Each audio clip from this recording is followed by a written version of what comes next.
when a team wins a flag, there's always 22 stories, because every player has that journey that they've been on, from a kid who set out to play the game as a 6-year-old, dreaming of that day, to actually getting there. So even if they've been of a top, ilk of family, and they've followed their way through and they've always been a star, there's still a story for them. There's other stories that are better. Like, Brian Lake last year was a fantastic story, and to me the pictures of last year's grand final was his kids running onto the ground. But no, in answer to your question, I think it's all Buddy is. The fact that he's swapped from one premiership team to potentially playing in another against the old team, it's an incredible story. Is he playing better than 2008, in your opinion? I don't think he's playing worse. Yeah, I think he's close to be playing better.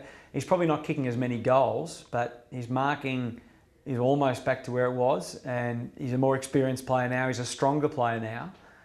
The way he used his body against Thompson was extraordinary. So, yeah, I think he's playing as well as he was in 2008.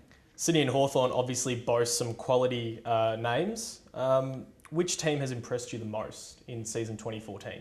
Well, it's hard to split them, because Hawthorn have had so many more obstacles. I think Sydney's, from what we saw on the weekend, Sydney's best is probably better, only just, but probably better, just because of the star factor they have up forward and the way their midfielders get out. And I think I keep thinking that there'll be one or two of them that'll get off the chain at some stage during the game. So I'm certainly in the Sydney camp. But what Hawthorn have been able to do, and the way they can get you in so many different ways, with so many different avenues into attack, and if we start seeing those little short kicks from 70 to 40 metres out from goal and they're hitting targets, then watch out, because I think that's when they're at their very best. So the run from behind, they're not a traditional win it in the midfield team. I don't think they can win it in there, get it down there, but they're the run out of defence, getting out to their wingers and getting it in there with smart little kicks. I think they're the best at any team that's ever done that. Does Cyril play?